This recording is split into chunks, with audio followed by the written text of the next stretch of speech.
في ناس كتير مؤمنة بالحسد، وزي ما في ناس مؤمنة بالحسد في ناس مش مؤمنة بيه. لما سألوا الناس ايه أقرب موقف حصل لك من الحسد، ده كان كلام. قبل ما تشوف كلامهم صلي على النبي في كومنت واعمل متابعة وتعالى معايا. ابني يوم ما تم ب3 شهور واحدة جارة حماتي شافتني شايلاه، وقفتني ومشت ايديها عليه وقالت لي هو ده اللي لسه مولود ولا اخوه؟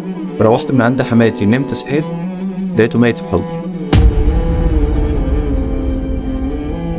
قالوا لي مخطوبة لواحد هيعيشك عيشة كويسة ومحترم وأهله كويسين، وعامل لك شقة حلوة. بقاله 4 شهور في العناية وعامل بثر بإيده اليمين غير حروق ظهره ورجليه، غير ال8 عمليات اللي عملهم واللي هيعملهم منهم لله بجد. أنا جسمي نمل.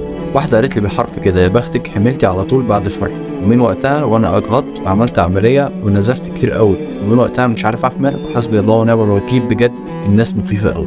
واحدة صاحبتي قالت لي يا بختك بمامتك انت وهي اصحاب، مش بتخافي منها ولا بتخافي تحكي لها اي حاجة، ودايما بتدعمك واقفة جنبك.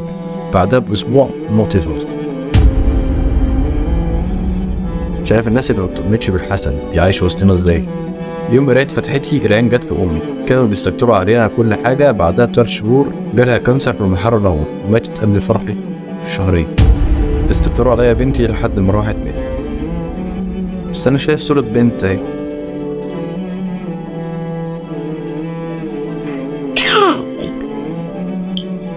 الله يرحمك. صدق رسول الله صلى الله عليه وسلم يوم ما قال إن العين حق. صلى عليه.